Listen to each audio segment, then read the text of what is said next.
Design ஃபுல்லுமே போடுறோம். எப்போவுமே நம்ம வந்து ஸ்டோன் ஒர்க்குக்கு ஒரு போர்டில் நிறைய ஸ்டோன்ஸ் வந்து போட்டு ஒர்க் பண்ணுறப்ப ஒர்க் வந்து ஈஸியாக முடியும். ஸோ எப்போவுமே நிறைய ஸ்டோன்ஸ் வச்சு பண்ணுங்கள். நெக்ஸ்ட்டு பார்த்திங்கன்னா இந்த ஸ்பாஞ்ச், இது நார்மலான பவுட்ரு பஃப் ஸ்பாஞ்ச் தான்.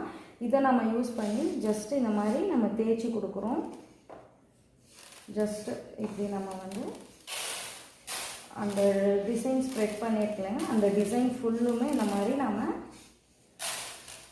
பவுட்ரு பஃப்பில் வந்து நிறைய ஸ்டோன்ஸ் போட்டு தேய்க்கிறப்ப ஸ்டோன்ஸ் எதுவுமே வந்து தலைகீழாக இருக்காது, எல்லாமே வந்து நேராக தான் வந்து இருக்கும். ஏன்னா நிறைய ஸ்டோன்ஸ் வச்சு நம்ம போர்டில் ஸ்ப்ரெட் பண்ணுறோம் இல்லைங்களா, அதனால் அந்த ப்ராப்ளம் நமக்கு நிறையா வராது. 1-2 ஸ்டோன்ஸ் இருந்தால் அது நம்ம கையிலையோ இல்லை சேஃப்டிக்கு அந்த மாதிரி ஏதாவது வச்சு நம்ம பாருங்கள். நான் தேய்க்கே வந்து எங்கேயுமே ஸ்டோன்ஸ் வந்து அப்சைட் டவுனாகவே இல்லை. அதே மாதிரி எந்த ஹோல்ஸ்லையுமே வந்து பிளாங்காகவும் இல்லாமல் ஸ்டோன்ஸ் எல்லாமே